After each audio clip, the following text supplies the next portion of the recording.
Then Pilate took Jesus and had him flogged. And the soldiers wove a crown of thorns and put it on his head. And they dressed him in a purple robe.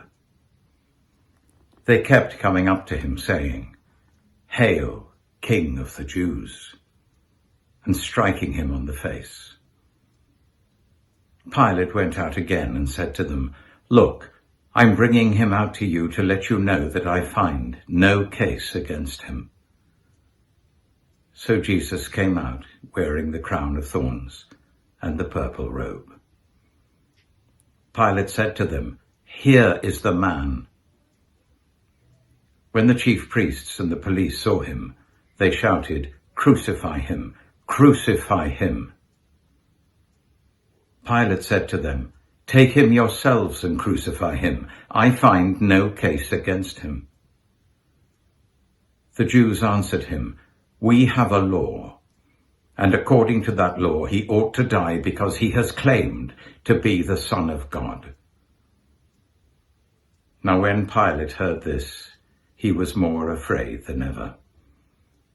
He entered his headquarters again and asked Jesus, "Where are you from?" But Jesus gave him no answer. Pilate therefore said to him, "Do you refuse to speak to me? Do you not know that I have power to release you and power to crucify you?" Jesus answered him, "You would have no power over me unless it had been given you from above. Therefore the one who handed me over to you is guilty of a greater sin." From then on, Pilate tried to release him, but the Jews cried out, "If you release this man, you are no friend of the emperor. Everyone who claims to be a king sets himself against the emperor." When Pilate heard these words, he brought Jesus outside and sat on the judge's bench at a place called the Stone Pavement, or in Hebrew, Gabbatha. Now it was the day of preparation for the Passover, and it was about noon. He said to the Jews, "Here is your king." They cried out, "Away with him! Away with him! Crucify him!" Pilate asked them, "Shall I crucify your king?" The chief priests answered, "We have no king but the emperor." Then he handed him over to them to be crucified. So they took Jesus, and carrying the cross by himself, he went out to what is called the place of the skull, which in Hebrew is called Golgotha. There they crucified him, and with him 2 others, one on either side, with Jesus between them. Pilate also had an inscription written and put on the cross. It read, "Jesus of Nazareth, the King of the Jews." Many of the Jews read this inscription because the place where Jesus was crucified was near the city, and it was written in Hebrew, in Latin, and in Greek. Then the chief priests of the Jews said to Pilate, "Do not write the King of the Jews, but this man said, 'I am King of the Jews.'" Pilate answered, "What I have written, I have written." When the soldiers had crucified Jesus, they took his clothes and divided them into 4 parts, one for each soldier. They also took his tunic. Now the tunic was seamless, woven in one piece from the top. So they said to one another, "Let us not tear it, but cast lots for it, to see who will get it." And this was to fulfill what the scripture says, "They divided my clothes among themselves, and for my clothing they cast lots." And that is what the soldiers did. Meanwhile, standing near the cross of Jesus were his mother and his mother's sister, Mary, the wife of Clopas, and Mary Magdalene. When Jesus saw his mother and the disciple whom he loved standing beside her, he said to his mother, "Woman, here is your son." Then he said to the disciple, "Here is your mother." And from that hour, the disciple took her into his own home. After this, when Jesus knew that all was now finished, he said, in order to fulfill the scripture, "I am thirsty." A jar full of sour wine was standing there. So they put a sponge full of the wine on a branch of hyssop and held it to his mouth. When Jesus had received the wine, he said, "It is finished." Then he bowed his head and gave up his spirit.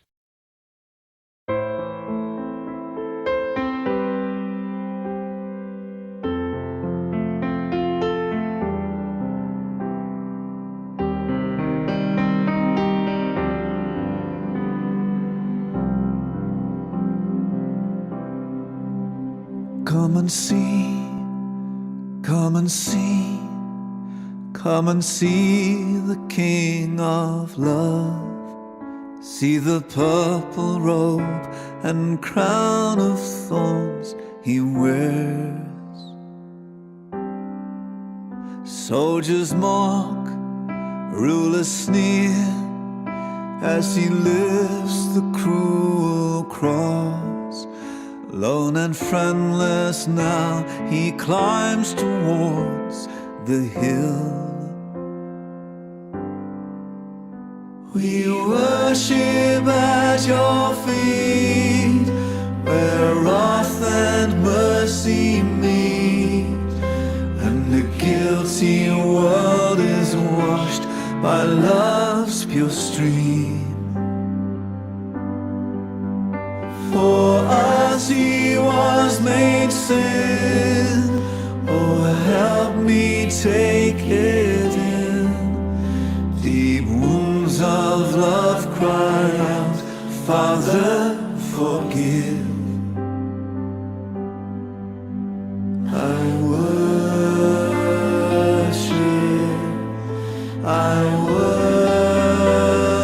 worship the Lamb who was slain.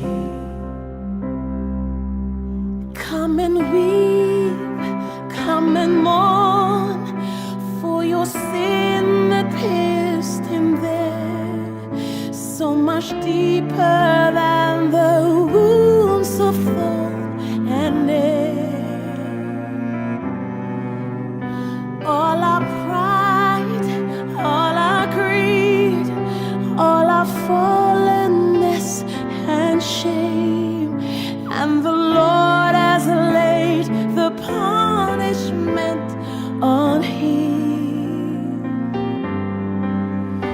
We worship at your feet, where wrath and mercy meet, and the guilty world is washed by love's pure stream. For us he was made sin, oh help me take it in. Deep wounds of love cry out, Father, forgive. I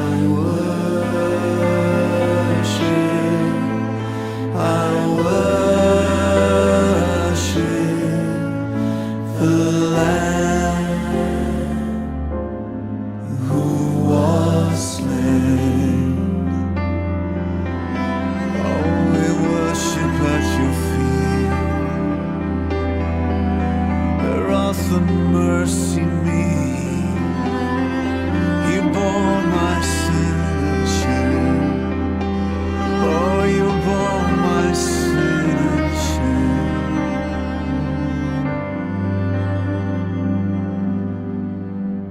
Man of heaven, born to earth, to restore us to your hand. Here we bow in awe beneath your searching eyes. From your tears comes our joy, from your death our life shall spring. By your resurrection power we shall rise. We worship at your feet, where wrath and mercy meet, and the guilty world is washed by love's pure stream. For us you always may sin, oh help me take it in. Deep wounds of love cry out, Father forgive. I worship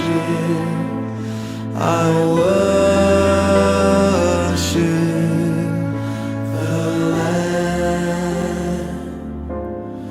who was slain. I worship the Lamb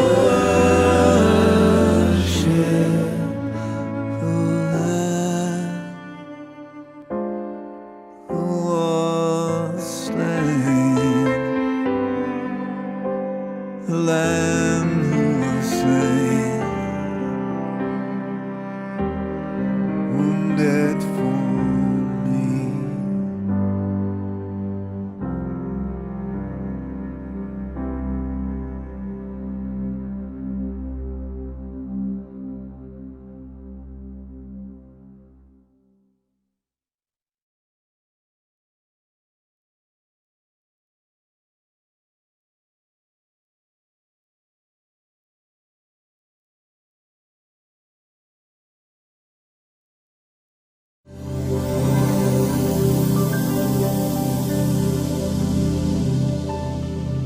Hello, we've reached Good Friday on our pilgrimage, and so we come to the cross at Golgotha. We have a pretty good idea of exactly where Jesus died. The early Christians knew it, and it's unlikely that that memory would have faded from them. Ever since those days, there's been a Christian community in Jerusalem, and their memories are very strong and persistent. Even though much of the city was destroyed by the Romans just 40 years after Jesus' death, and then it was rebuilt by the Emperor Hadrian as a Roman city in 135 AD, the memory persisted. And so when in the 4th century the new Christian Emperor Constantine wanted to build a church over the great sites of the life and the death and resurrection of Jesus, he sent his mother and a team of excavators to find out where those sites were. And when she arrived, she was directed in no uncertain terms to a particular place in the city of Jerusalem and built a church over the site. So today, the site of Golgotha still lies within what is called the Church of the Holy Sepulchre. It's a church that has been knocked down and rebuilt and knocked down and rebuilt so many times over the years that it can be a bit confusing when you first see it. But it's claimed to be the true site of Calvary. It goes back to the very earliest days of the Christian community in Jerusalem. And so we can be fairly sure we're standing in the very place where Jesus died. We can gaze on the rocks that heard his cries and on which his blood fell. At the time of Jesus' death, it was probably a disused quarry just outside the city walls. Now, the whole point of crucifixion was deterrence. It was a particularly gruesome form of death. Victims were nailed to a crossbeam and then hoisted onto a pole, so that to breathe they literally had to lift the body against the nails through their wrists and feet in order to get breath into their lungs. It was a form of death reserved for slaves, for political prisoners, and for enemies of the empire, and it was very public. It was there to tell everyone that this is what happens if you cross the empire. Now, Jewish laws forbade any execution within the bounds of the city, and Roman justice wanted to make sure it was public, so this was an ideal site, just near enough for people to watch, but just outside the walls not to offend against the Jewish law. But what did it mean The early Christians interpreted this as the turning point of history, the healing of the wound in creation that went back to the very start. And here we're on the borders of a deep mystery, where this wound of creation is healed by the wounds of Christ. Now, the New Testament uses a number of images to convey the idea that Jesus' death has fundamentally changed everything. We find the idea of the reconciliation of enemies, that reconciliation always costs, and that in Jesus Christ, God himself pays the price for us to be reconciled to him. We find the idea of ransom, a price paid to a captor to ensure the release of a captive. There's the notion of a law court with acquittal pronounced over the guilty party because their penalty has been paid.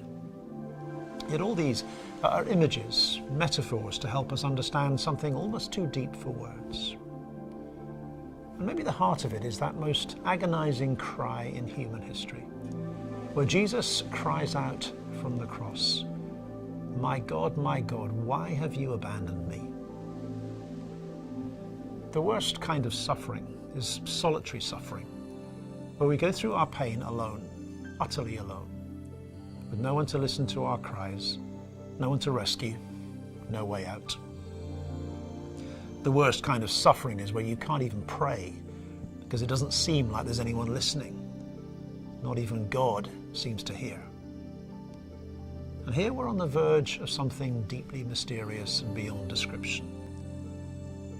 The mystery of Good Friday is that in this strange paradox, in Jesus Christ, God experiences the absence of God. When we feel abandoned, even by God himself, and when we wonder whether God is listening to our cries or whether he exists at all, God himself in Jesus Christ knows what that feels like. He knows what it feels like to feel the absence of God, to feel like no one is listening. He knows what it is to feel utterly alone. And because of that, we know that we are never finally alone. Even in that place of total abandonment, God has been there before us in Jesus Christ. As we hear this cry from the cross, it tells us that there is literally nowhere we can go that takes us beyond the love and the mercy of God.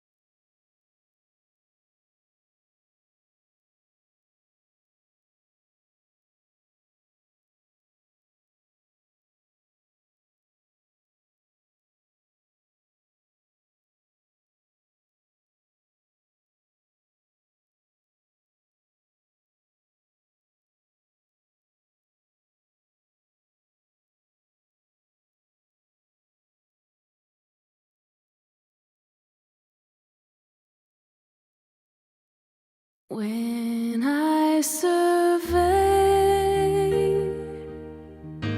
the wondrous cross on which the Prince of Glory died, my richest gain I count but loss, and pour contempt on all my pride. Forbid it, Lord, that I should boast,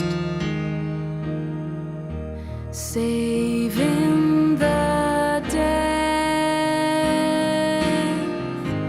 of Christ my God. All the vain things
my